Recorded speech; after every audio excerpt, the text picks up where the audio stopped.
জয় জগন্নাথ, শুভ রথযাত্রা সবাইকে। তো আজকে আমি চলে গেছিলাম রথে। যেটা ছোটোবেলার থেকে আমার খুব ভালো লাগে রথে যেতে, কারণ সেই ছোটোবেলার স্মৃতিগুলো না সব মনে পড়ে যায়। ছোটোবেলা মার হাত ধরে যেতাম, তারপরে আস্তে আস্তে বড় হলাম, যখন বন্ধু বান্ধবদের সঙ্গে যেতাম, কত মজা, কত আনন্দ, কত কিছু হতো, তাই না? আর আর কারা কারা বলো তো রথের মেলায় যেতে শুধু কাচের চুড়ি কিনতে আর রান্নাবাটি কিনতে? আমার কিন্তু বেশ ভালো লাগতো। আমি কিন্তু রান্নাবাটি আর কাচের চুড়ি কিনতে কিন্তু যেতাম। আমার ভীষণ পছন্দের দুটো জিনিস ছিল। রান্নাবাটি নিয়ে আসতাম, বাড়িতে রান্নাবাটি খেলতাম, কত না মজা লাগতো। আর আমার একটা ফ্রেন্ড ছিল জানো, সে ছোটোবেলার থেকে যখনই আমরা যেতাম না কেন রথের মেলাতে, তার কিন্তু মাটির পুতুল লাগবেই, সে পুতুল কিন্তু নিতই। বড় হয়ে যাওয়ার পরও কিন্তু সেটা সবার এক একটা শখ থাকে, ভালোবাসা থাকে, কিছু কিছু স্মৃতি এরকম থাকে না, ফট করে মনে পড়ে যায়। তো দেখো, আমরা রথের মেলায় চলে এসেছি।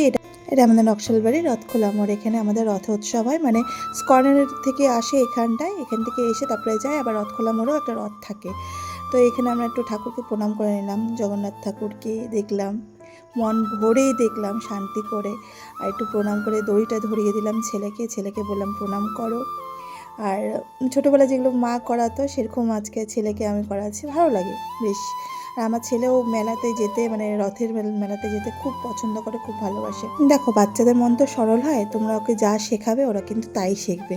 তো আমি মানে যতটুকু পারি আমার ছেলেকে আমি ভালো জিনিসই শেখানোর চেষ্টা করি, যেগুলোতে কাজে লাগবে পরবর্তী দিনে। আর আমার ছেলে ছোটোবেলা থেকে খুব ঠাকুর ভক্ত, প্রচণ্ড পরিমাণে ঠাকুর খুব ভালোবাসে। যেহেতু আমাদের বাড়িতে মা বিপত্তারিণী আছে যিনি থাকে, তো সেই জন্য খুব ছোটোবেলার থেকে ঠাকুর ভক্ত, ঠাকুরকে ভালোবাসে। এই বয়সেও পুজো দেয়, সব কিছু করে ঠাকুরের। তো যাই হোক, কথা বলতে বলতে একটু মেলাটা তোমাদেরকে ঘুরিয়ে দেখাই। দেখো, অনেকটা জায়গা জুড়ে কিন্তু মেলাটা হয়, বিশাল বড়। আমি তো ভিতরের সাইডে যাইনি, আমি মানে এত গরম লাগছিল আমার যে আমি একটু মাঝখানে এই সাইডে সাইডে ঘুরে টুরে চলে এসেছি, কারণ ভেতরটা না মানে যেতে হলে পরে অনেক চাপাচাপি, প্রচণ্ড ভিড় হয়েছিল, তো সেই জন্য আর গেলাম না। মানে বেশি ভিড়টা আবার আমার ভালো লাগে না, মানে হালকা পাতলা যখন লোকজন ছিল আমি তখনই ঘুরে চলে এসেছি, কারণ কি রাত্রি যত হবে তত ভিড়টা বাড়বে। তো সেই জন্য আমি আর বেশিক্ষণ ছিলাম না। আর এইগুলো দেখো কি ভালো লাগে না, খুব ভালো লাগে। এখন আমি লটকা দেখেছি, এই দাঁড়াও তোমাদেরকে দেখাই। এখানে আমি লটকা দেখেছি, আমি লটকা নেবো এখন। ও, সেই লাগে। কার কার লটকা খেতে ভালো লাগে বলবে। আমার কিন্তু প্রচণ্ড, আমি কথা বলতে বলতে কিন্তু আমার জিভে জল চলে আসছে, আমার প্রচণ্ড ভালো লাগে লটকা খেতে। আর ছোটোবেলা থেকে মেলাতে গিয়েই লটকা নিতাম, ও বাড়িতে এসে খেতেও সে লাগতো। আর এই দাদাটা খুব সুন্দর ফুচকা বানায়, খুবই ভালো ফুচকা বানায়। তো ফুচকা খেলাম, ছেলে একটা এইগুলো কী কিনে না কিনে যাই না, এগুলো কিনলো। তো আমরা এখন বাড়ির দিকে যাচ্ছি, বেরিয়ে পড়লাম।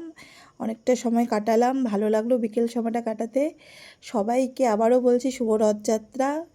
উল্টো রথে আবার দেখা হবে, উল্টো রথে আবার একটা ভিডিও করব।